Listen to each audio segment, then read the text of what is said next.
Let's see where a discriminant is useful. So it's Halloween. Cassidy is on a deck that's 20 feet above Brianna when he said her costume was lame. So Brianna finds a nearby pumpkin and she throws it upwards towards Cassidy with a velocity of 34 feet per second. The question is, does she hit Cassidy with the pumpkin or does it fall back and hit her?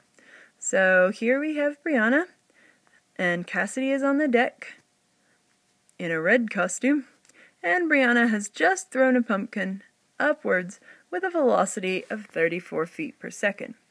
Now, your standard height equation from physics says that the height of an object can be modeled by negative 16 t squared plus the velocity times t, where v is velocity, t of course is time, and that h stands for height. So, in our problem, 20 is the height, the negative 16t squared is static, it's just there because that's, acceleration due to gravity in feet per second, and our velocity is 34. So let's solve this like it's quadratic. I need to get 0 on one side, so I need to subtract 20 from both sides and combine all my terms on one side so that it looks like the quadratics I'm used to. Now I can identify a, b, and c and put things into my quadratic formula. So a is negative 16, b is 34, and c is negative 20.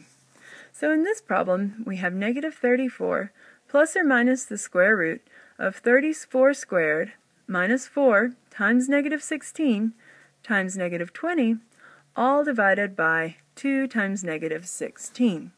Well, I could go on and solve this, but all I need to really know is, are the solutions real?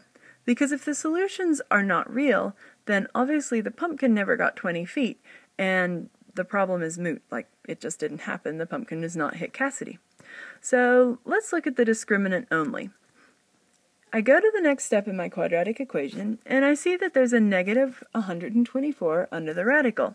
So this means I don't expect any real answers to this problem, and I can conclude, the three little dots mean therefore, that the pumpkin does not hit Cassidy. Now I can just say it falls back and it might go ahead and, hit Brianna, and then her costume will really look silly.